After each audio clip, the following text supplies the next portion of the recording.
We're still very much battling this pandemic. Experts are already worried about new diseases. Despite major advances in technology, senior investigator Bigad Shaban shows us what may end up delaying future vaccines. We ship to distributors, we ship to end users, 57 countries, I'd say. All the states in the country we ship to.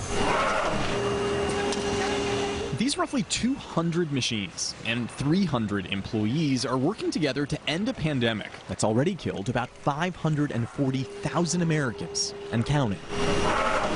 How many medical supplies do you make here every day? We make between 5 and 6 million a day. Per day? Per day. Jim Happ is president of LabCon. The 90,000 square foot facility manufactures lab equipment. Located in Petaluma, it's the largest U.S.-based plant of its kind. So we wouldn't have been able to develop a vaccine if it were not for these supplies? No, this supply is critical for vaccine development. Since the start of the pandemic, business here is up 300%.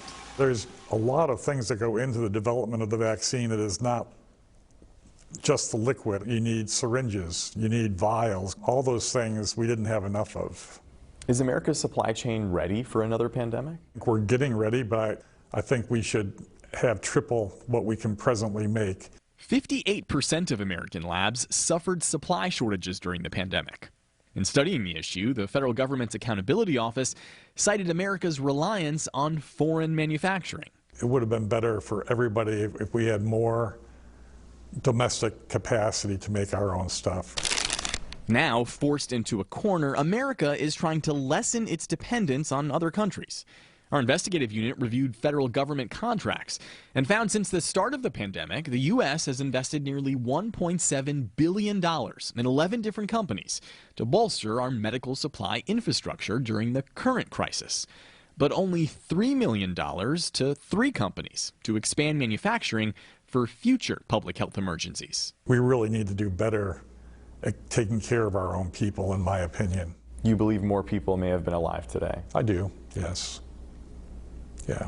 While COVID-19 certainly exposed weaknesses in America's medical supply chain, the vaccine itself was actually developed in record time, less than a year.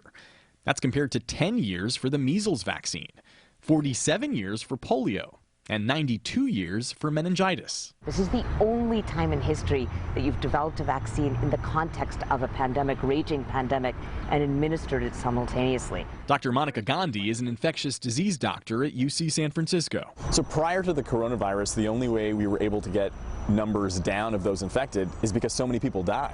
Yes, exactly. So there were 50 million deaths with the 1918 influenza pandemic. We're at 2.6 million deaths from this current horrible coronavirus pandemic.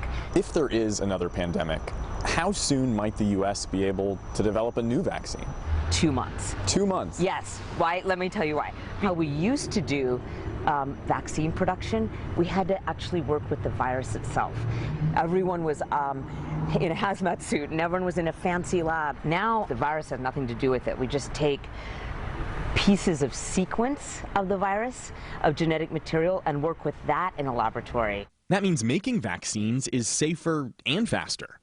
The wait for a shot has been agonizing for 19-year-old Brandon Gutierrez. We met him while he was in line to get the coronavirus vaccine. How has the pandemic impacted you? I lost a lot. I lost a lot this year. COVID-19 took his aunt and his job. He recently landed new work as a chef and wants future vaccines developed even quicker to protect him and his customers. I hope it doesn't take this long next time. I hope it doesn't happen the next time. I hope there is no next time, honestly. But even when scientists conjure up that next vaccine, there's still the long list of medical supplies needed to get the vaccine distributed. It's only as good as the supply chain around it. For Jim Happ, this isn't just about business. It's personal.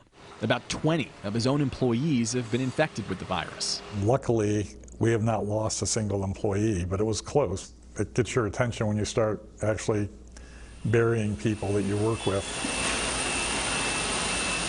While the U.S. is now trying to strengthen its medical supply chain, experts believe that could take years. But no one knows if the next pandemic will start spreading before then. With the investigative unit, I'm Bigad Shaban.